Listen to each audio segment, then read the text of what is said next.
रोज़ा रखने का शौक। शबाना और रज़िया रमज़ान की आमद पर बहुत खुश थीं। दोनों ने पूरे रोज़े रखने का इरादा किया था। रात के खाने के बाद सब बैठे टीवी देख रहे थे कि रज़िया ने उम्मी से अपने इरादे का जिक्र किया। मामा, मैंने इस रमज़ान में पूरे रोज़े रखने हैं। और शबाना बोली, मामा मैं भी पूरे रोज़े रखूंगी। अच्छा, मामा ने कहा, तुम मुझे सच सच बताओ कि रोज़े क्यों रखना चाहती हो। मुझे बिल्कुल सच बताओ कि तुम क्यों ऐसा चाहती हो। क्या तुम रमज़ान और उसकी अहमियत से वाकिफ़ हो। रज़िया ने शर्माते हुए कहा, असल में।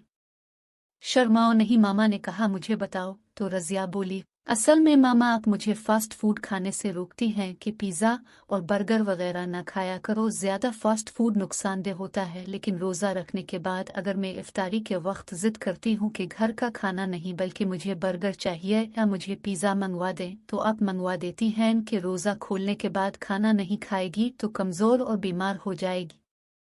अच्छा मामा बोले, तो तुम माँ की मोहब्बत का नाजायज़ इस्तेमाल करती हो और मुझे ब्लैकमेल करती हो। रज़िया कुछ न बोली, खामोश हो गई। अब मामा ने शबाना से पूछा, अब तुम भी बताओ कि पूरे रोज़े क्यों रखना चाहती हो। शबाना ने कहा, मामा मैं रज़िया से बड़ी हूँ, इसलिए अब मुझे हर काम कह देती हैं। चाय बना लाओ, छोटे बहन भाइयों के कपड़े इस्त्री कर दो। लेकिन रमज़ान में अगर मैं रोज़े से होती हूँ और आपसे कहती हूँ मुझे रोज़ा लग रहा है, काम नहीं करना, तो आप मुझे कुछ नहीं कहती बल्कि खुद ही कर लेती हैं। यानी तुम भी रोज़े का गलत इस्तेमाल करना चाहती हो। मामा थोड़ी देर खामोश रहे, फिर बोले, मेरी बातें अब तुम दोनों गौर से सुनो।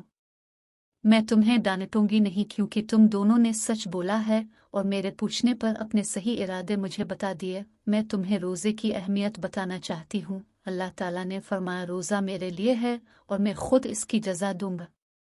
रोज़ा सिर्फ़ और सिर्फ़ अल्लाह की खुशनुदी की खातिर और फ़र्ज़ समझ कर रखना चाहिए। ऐसा फ़र्ज़ जो अल्लाह ने हमारे फ़ायदे के लिए हम पर आयद किया है, ताकि रमज़ान के महीने में हमारी ट्रेनिंग हो जाए और हम गलत कामों से बचे रहें। भूख प्यास की शिद्दत में हमें दूसरों की तकलीफ़ का एहसास हो और किसी भूखे प्यासे की तकलीफ़ दूर करके खुशी हो। रोज़ा रख कर दूसरों की बुराई करने से बचें और ज़्यादा से ज़्यादा अच्छे काम करें। रोज़ा रखने के बाद हमारी शख्सियत में अच्छी तब्दीली आए। रज़िया और शबाना ने मामा से वादा किया कि अब वो सिर्फ़ अल्लाह की खुशनुदी की खातिर रोज़ा रखेंगी।